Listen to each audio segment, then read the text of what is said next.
تو کعب بن اشرف کا یہ معاملہ تھا کہ سردار تھا یہودیوں کا مدینے کے اندر، محمد کے اوپر یہ شعر و شاعریاں لکھتا تھا، اور پھر اس کے بعد محمد نے کہا کہ کون ہے جو کعب بن اشرف کو قتل کرے، کون ہے جو اسے قتل کرے؟ تو جابر نام کے ایک صحابی جو تھے وہ یہ دیکھ رہے تھے، اور محمد بن مسلمہ نام کے بھی ایک صحابی جو تھے محمد کے، وہ بھی وہاں بیٹھے ہوئے تھے۔ انہوں نے کہا اللہ کے نبی، آپ مجھے اجازت دیں کہ میں اسے جا کے قتل کر دوں۔ محمد نے کہا چلو ٹھیک ہے، اجازت ہے۔ انہوں نے کہا اللہ کے نبی ایک چیز کی اجازت اور دے دیں کہ میں اسے جھوٹ بھی بول سکوں۔ تو آپ نے کہا کہ تمہیں جھوٹ بولنے کی بھی اجازت ہے، جو جھوٹ بولنا ہے بولو، اسے کسی طرح قتل کر دو بس۔ تو یہ شخص جو ہے گیا اور اس نے کعب بن اشرف سے یہ بات کہلوائی اس کے کسی سپاہی سے کہ ایک کام کرو کہ کعب بن اشرف کے کانوں تک یہ بات پہنچاؤ کہ محمد کا ایک صحابی محمد بن مسلمہ جو ہے اس سے ملنا چاہتا ہے، اور اس کو اسلام جھوٹا مذہب لگتا ہے، اور وہ کسی طرح محمد سے تنگ آ گیا ہے، محمد اس سے بہت زیادہ زکوٰۃ لیتا ہے اور بار بار جنگیں لڑنے بھیج دیتا ہے، تو اس کو محمد بہت برا آدمی لگتا ہے، وہ محمد سے چھٹکارا چاہتا ہے، اس کی مدد کرے۔ کعب بن اشرف کو جب یہ بات پتہ چلی تو بہت ہی خوش ہوا، اس نے خوش ہو کے ان سے ملنا چاہا، اور کعب بن اشرف جو ہے وہ کسی طرح اپنے شروع میں تو کسی پہ ٹرسٹ نہیں کر سکتا تھا، وہ اپنے گارڈز کے ساتھ ملا، اور محمد بن مسلمہ کچھ لوگوں کے ساتھ وہاں پہ گیا اور کہا کہ دیکھو ہم بڑا پریشان آ گئے ہیں، یہ آدمی نے بڑا فتنہ برپا کر رکھا ہے، بڑا پریشان کر رکھا ہے محمد نے۔ تو اس نے کہا کہ ہاں میں تو پہلے ہی کہتا تھا، اور اس کے پیچھے چلو گے، اس محمد کے پیچھے تو آگے تم لوگ اور پریشان ہوگے۔ تو محمد بن مسلمہ نے کہا کہ اے کعب بن اشرف، ہمیں کچھ ادھار دے دو، کچھ درہم، پرانے زمانے میں درہم اور چاندی کے سکے چلتے تھے، درہم یعنی چاندی کے سکے اور دینار یعنی سونے کے سکے، تو ہمیں کچھ درہم جو ہے کچھ ادھار دے دو، تم کچھ روپیہ جیسے ہم بولتے ہیں وہ ادھار دے دو، کچھ مال ہمیں، کیونکہ ہمیں ہتھیاروں کی ضرورت ہے اس آدمی محمد سے لڑنے کے لیے، کہ کسی طرح ہم اس کو قتل کر دیں۔ تو انہوں نے کہا کہ چلو ٹھیک ہے، مگر بدلے میں تم اپنی عورتوں کو کوئی چیز میرے پاس گروی رکھ دو۔ انہوں نے کہا گروی رکھنے کو کچھ نہیں ہے، تو کہا چلو اپنی عورتوں کو گروی رکھ دو۔ ان لوگوں نے اس سے مذاق کرا، جو محمد کے صحابی گئے تھے تین، کہا کہ تم اتنے خوبصورت آدمی، مدینے میں تم سے حسین آدمی نہیں ہے، تم کو اپنی عورتیں دے دیں، کہیں وہ تم پہ فدا ہو گئیں تو تمہارے پاس رہیں۔ تو یہ ہنسنے لگا، کہا کہ چلو پھر اپنے بچوں کو دے دو گروی، اگر اپنی عورتیں نہیں دے سکتے ہو تو۔ کہا کہ اگر اپنے بچوں کو ہم تمہارے پاس دے دیں گے، مسلمانوں کو شک ہو جائے گا، انہیں پتہ چل جائے گا۔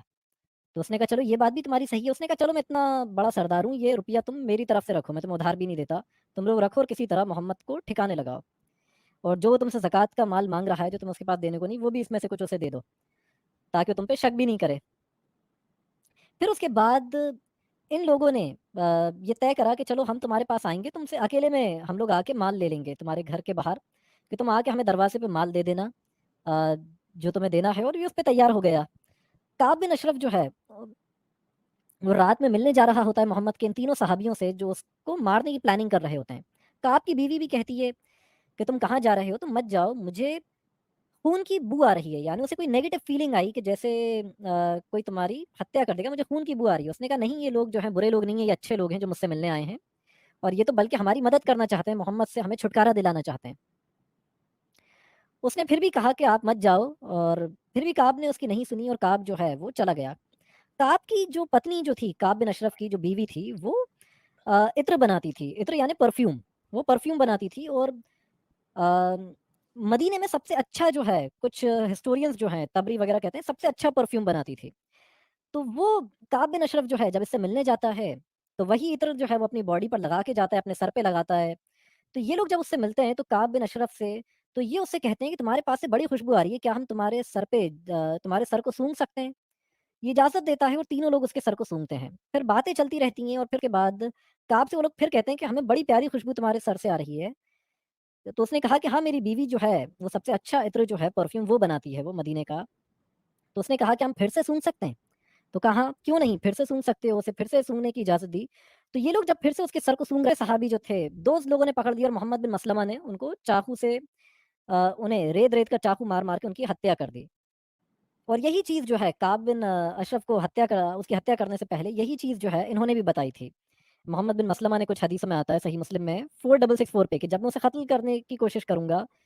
تو یہ پلاننگ پہلے سے ہی ہو گئی تھی کہ میں اس کے سر کو سونگوں گا، اور اس کے بعد جب میں اس کے سر کو سونگوں تو اس کے بعد میں اشارہ کر دوں گا کہ تم میں سے کوئی بھی اسے پکڑ لینا، اور ہم میں سے کوئی بھی ایک اسے مار دے گا۔ اور وہی چیز کعب کے ساتھ ہوئی۔ تو یہ تھا تقیہ کا بھی ثبوت کہ کس طرح تقیہ جو ہے وہ رکھ کے انہوں نے کسی کے اندر انٹرنلی گھس کے اسے مار دیا بے رحمی سے۔ اور کعب بن اشرف جو ہے اس پہ تو کھلے عام اے آئی ایم آئی ایم کے جو ہیں